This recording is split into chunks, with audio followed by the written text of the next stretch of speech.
never play a hater.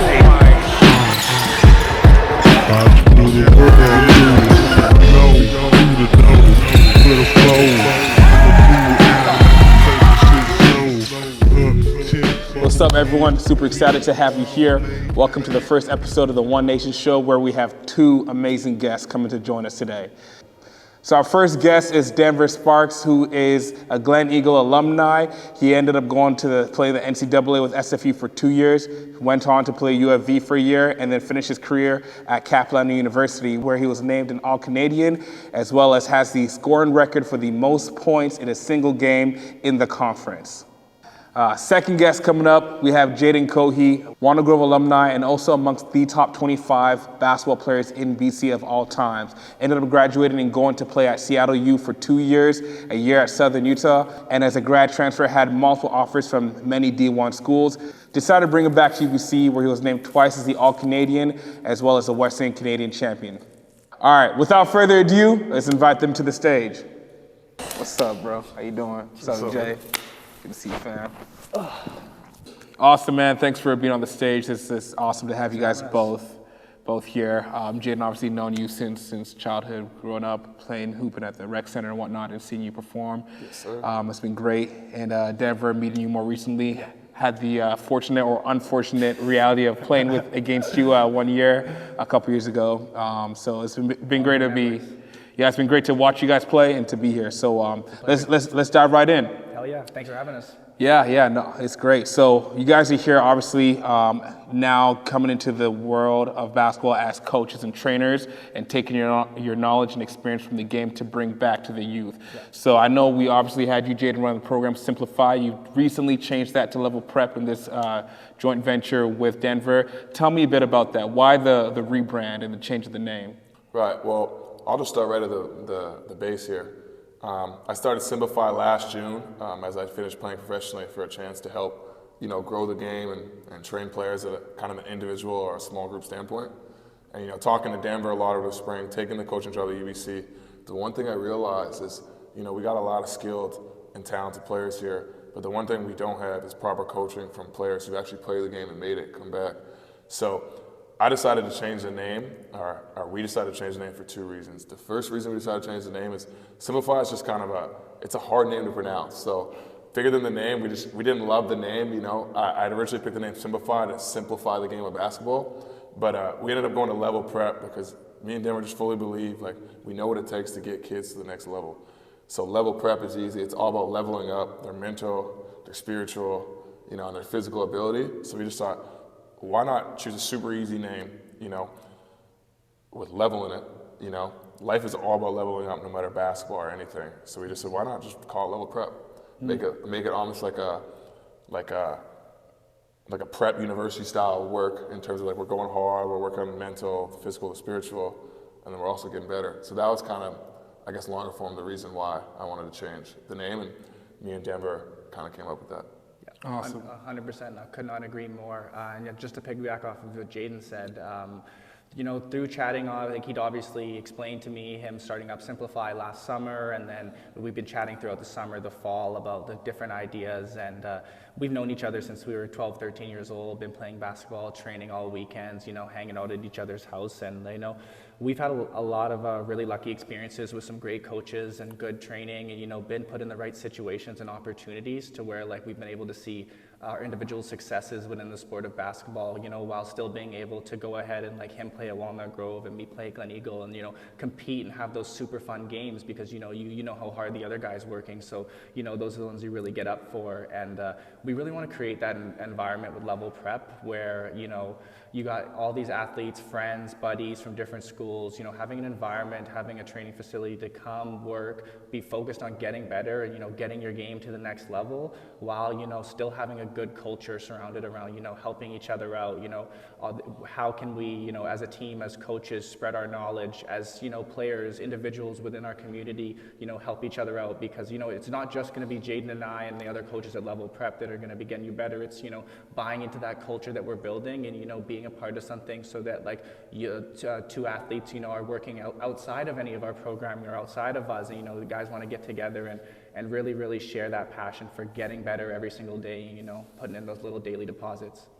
Yeah, I love that. I love that. That's so awesome, and I love that you touched on like the culture of you two both growing up together and respecting each other's competitors, and now seeing the progress and the accolades and the accomplishments, Yeah. being able to combine those both your experiences together to give back to the community. I think that's huge. On that note, what does that mean now? You know, there's a lot of coaches that were once players, and I always love to tap into that, like being a player and then now becoming a coach. Like, what does that mean to you and to the community to be able to offer that experience back to these kids? I mean, it's honestly, it's a blessing and it's a privilege to, be in a position where, you have some kids who are willing to listen to you. Honestly, I know that like I've had so many great mentors, leaders, coaches throughout my life that, I wouldn't have reached that same success in basketball without their help. So, Jayden and I both look in the mirror and say like, we've both been born and raised in the Lower Mainland area. We both live here and plan to live here for as long as we can. And fostering this growth in the basketball community here, seeing hopefully we can get more Division I athletes, more NBA level guys, to playing basketball there and to reaching higher levels and just really growing the game and making it as good as we can and leaving our footprint, because there's been so many great guys, the Randy Noors, the Steve Nashes, the Rich Chambers. Like there's been so many great basketball names that have been remembered around here, and I think that we're just trying to do our part, give back to the community, and leave our mark when it's all said and done. Right, and to add to that, bigger than basketball, the one thing me and Denver have always agreed on is that men need male role models and discipline in their life. And we're going to use basketball as a channel to be more role models for all these 100%. kids and to teach discipline in their lives. So even bigger than basketball, say the kid doesn't make it, but he was with us for 5-6 years. He learned discipline, he learned how to become a man, he learned how to respect people. He learned a lot of things so much bigger than the game that's going to carry him into real life. Now on the basketball front, me and Denver really feel like, for me as an ex-professional and a current coach at UBC, I really feel like I understand the modern game. I really feel like I know what to teach kids based on how they play. So if you got like a 2-guard and a shooter and he's got some height, we fully understand how to teach. Okay, he's got to learn how to come off curls. He's got to learn how to come off flare screens. He's got to learn to play the secondary ball handler in the pick and roll. He's got to understand when he comes off the pick and roll, if the defender's hedging, where the defenders are going to tag. There's so much stuff you got to understand that just isn't being taught. That we think we could provide from a skill standpoint and from a smart standpoint in the game of basketball. Yeah, no, I agree. It's funny. I was just in Kelowna, and I was just talking with some of the parents and how their players aren't taught certain things that a lot of coaches don't teach at this high school level. Yeah. Where in my opinion, it's like honestly in grade 8 you should be learning these things, like how to hedge a screen, how to ice and whatnot. So I'm glad that you mentioned that, and it is common knowledge in my opinion to anybody at a high school level to be able to know these fundamental things. Because if you're a graduate in high school and you don't know some of these basic things, you're stuck. It's going to be a tough progress in college trying to adjust and learn. So that's really good. And the higher up you get, and the more competitive and the more elite basketball gets, it's just all and more about those little things. Like everybody can shoot, everybody can dribble the ball. Everybody can make a left hand layup and finish with contact. But how many people can hedge on a screen? How many people can sit down on defense and keep their man under 10 points? How many people can box out and rebound a guy who's 20, 30 pounds heavier than you? There's so many little things, and the higher you get, the more magnified all those little things are. And I mean, I think it's awesome that nowadays guys are on 2-3 AAU teams playing close to 100 games a season compared with the high school and the AAU circuit. That's great, but I mean, at the end of the day, are you really getting better? And something that we want to make sure is that we're focusing on all those little things, like body preparation, making sure that you're taking care of yourself in the weight room, your mobility, your range of motion. You're going to be at the best body shape for preventing injuries, and then as well withstanding playing this increased number of games. And then as well your skill levels, your fine things. It's not going to be all on ball work. We're going to do a lot of off ball stuff for 2 guards. Steph Curry, Klay Thompson, those guys have made millions and millions of dollars without even dribbling the ball before. I mean, not to say that they don't, but it's a huge skill set, and I don't think that a lot of players these days put enough emphasis into the other aspects of basketball other than pounding the rock and shooting it. We're trying to build complete players, guys who can pass the ball, whether you're 1 through 5, come off pick and rolls, make reads, make catch and shoot shots. It's all this dribble, step back stuff. It's cool, but if you can't make it catch and shoot 3, you're useless as a basketball player, right? So it's just the little things that all these trainers are trying to have these guys do so much, and it's like, no, we're just going to really dumb the game down, simplify it, teach you how to play it, how to make reads. At the end of the day, all you need is 2 or 3 moves, a couple counters, and to be able to score from 3 levels, and you're unguardable. Yeah, facts. Love that. Awesome. So, I mean, like, there's a lot of programs out here. There's a lot of coaches, a lot of trainers.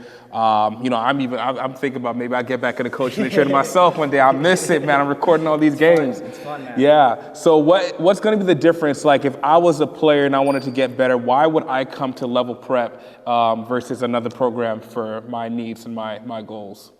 Go ahead. Let's paint a picture. Okay, you're coming off a ball screen from the top. Okay, they're icing you. You're coming off left. There's 2 guys in the corners. There's 1 guy at 45. Okay, and there's the big setting you the screen. So the big's rolling. You come off left. You're here. What are you looking for? Who are you looking at? I'm looking at the corner. You're looking at the corner. Okay, that's my whole point. Like, you don't know what to look at, and like most kids wouldn't even know what to look at. So it's just little things like that. We're literally going to break down and teach the game.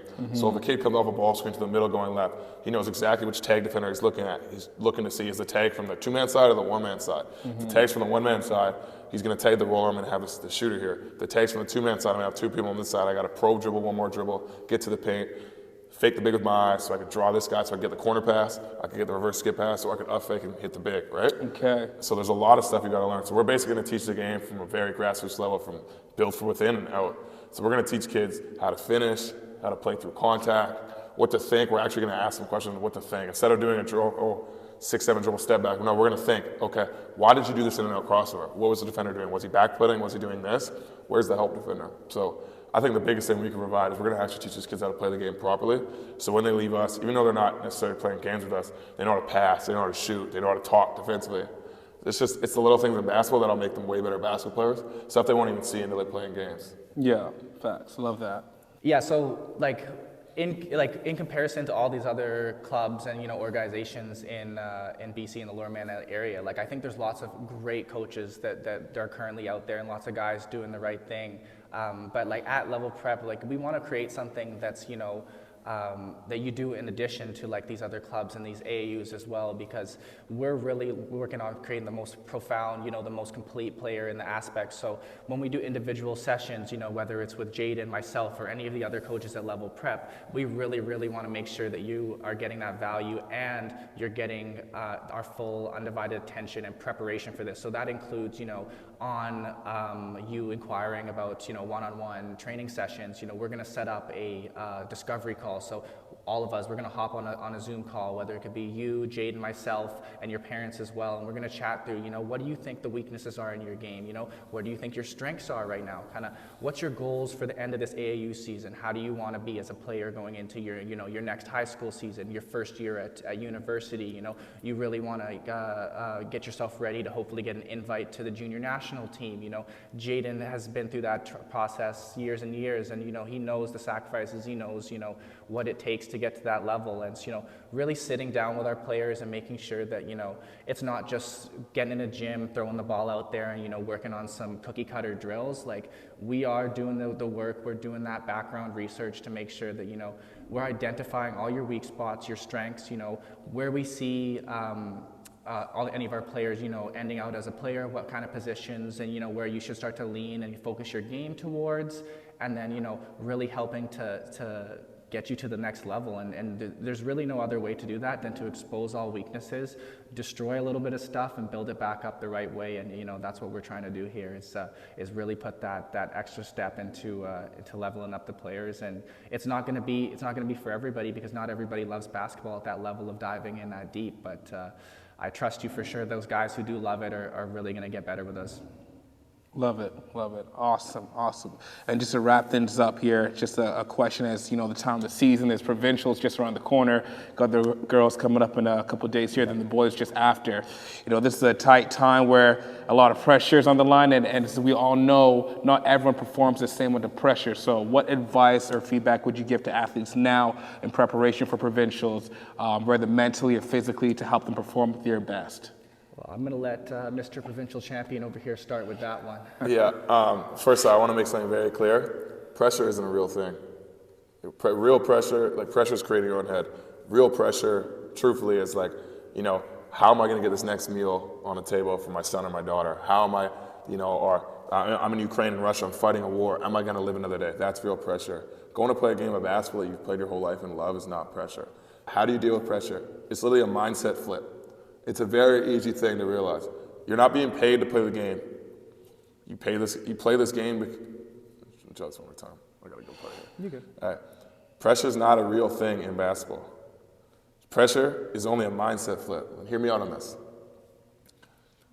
Being anxious or nervous or scared is a totally normal reaction to anything you do. Anytime you step out of your comfort zone or there's gonna be more people there, you're gonna naturally feel a little nervous, a little anxious. That's totally fine. Real pressure is, not knowing where your meal's gonna come from, your next meal's gonna come from. Real pressure is not knowing if you're gonna survive another day in war. Playing basketball's not pressure, it's for fun. Your family's still gonna love you if you don't play well. If you lose, you're always gonna fight to see another day. So my best advice to pressure is what I always tell kids, is stop building up all these imaginary scenarios in your own head. If you literally have done the work all year, then there's nothing to be nervous about. You put in the actions daily and you created the habits that are gonna make you a great player and make you perform well. If you've done it in the dark, if you worked out every day all year, going to provincials, it shouldn't matter if there's 2,000 people there, 5,000. Who cares? You've done this a million times. It doesn't matter. You don't need other people to validate you or to tell you you're not good. All your confidence literally has to come from within. When your confidence comes from within through your daily actions and habits, then you'll never feel pressure. No, I could not agree more. I think that was really well said by Jayden. And like he said, if you put in the work and you prepare yourself, and you truly believe that you gave it your all, and you did your best, and you put in all that you could, it's just day X of 365, just another day, because every other day you've already been there, done that, and nothing's new on that front. So there's nothing wrong with feeling anxiety and nerves around performance and being there, but we really want to push our athletes, put you in situations that are going to make you uncomfortable and make you feel a little bit anxious, a little bit nervous, so that when those times to perform come, this is nothing new. You've been here, you've already conquered that hill. It's just another one. Yeah. So just one more quick question that came to my mind. Let's take things back a bit. Let's say you guys are both, high school, 13, 12 years old, around there, and you had a chance to redo it again. What would you do differently, if anything, versus what you did when you were a kid for training? Yeah, good question. The first thing I would do is stop listening to the things everyone around me is telling me. In BC, everyone wants to tell you you're good, when the truth of the reality is nobody's good at basketball at 12 or 13. From there, I would find a mentor and someone telling me the truth. I would find someone who has been to it or who has got to exactly where I want to get to, whether it be an ex-professional athlete, a university basketball coach, and I would grill that person every single day until I knew exactly what I needed to work on. From there, I would just create habits in my life that allow me to work on what I need to work on every day. From your daily habits, like we've said before, you're going to become everything you want to become as long as you're willing to put in the work in every day, no matter how you feel. The last thing I'm going to say to this, if I was 12 or 13, I would have never let my feelings dictate my work. If I was upset, went through a breakup or went through different things, or my friends wanted to play video games, I would have always prioritized the work first, because at the end of the day, your feelings aren't going to matter when you're trying to accomplish a dream. All that matters is taking the steps daily to get where you're trying to go. Fire. I love it. For me, I think when I was around 13, that was definitely when I started to take basketball super seriously and flip the switch.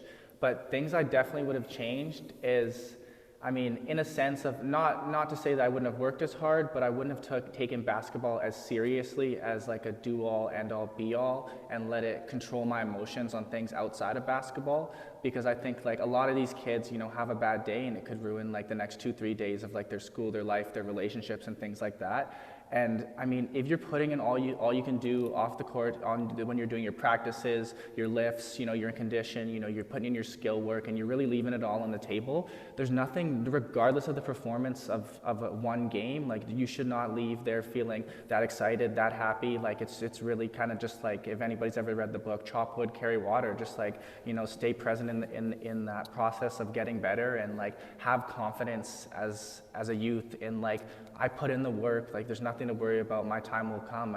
I think that a lot of kids, myself including, between 13 to 17, you want a lot of things a lot quicker than you're going to get them.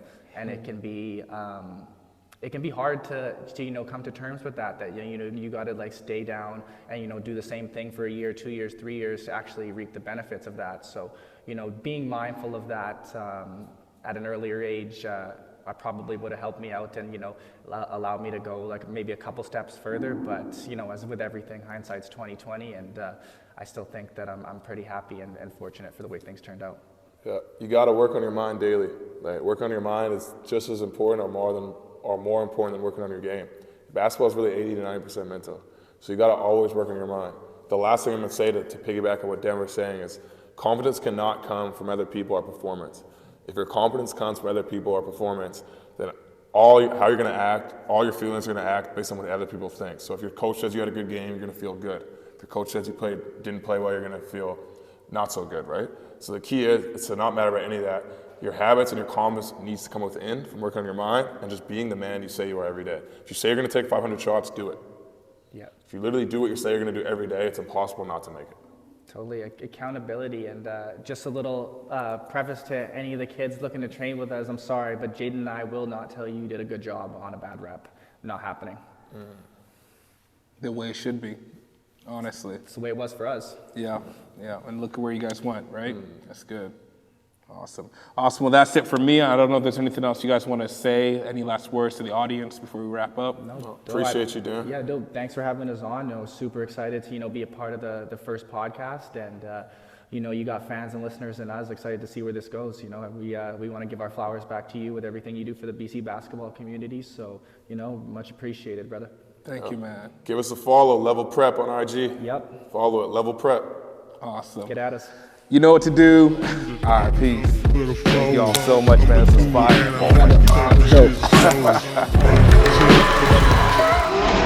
Hey, I never play. Hey.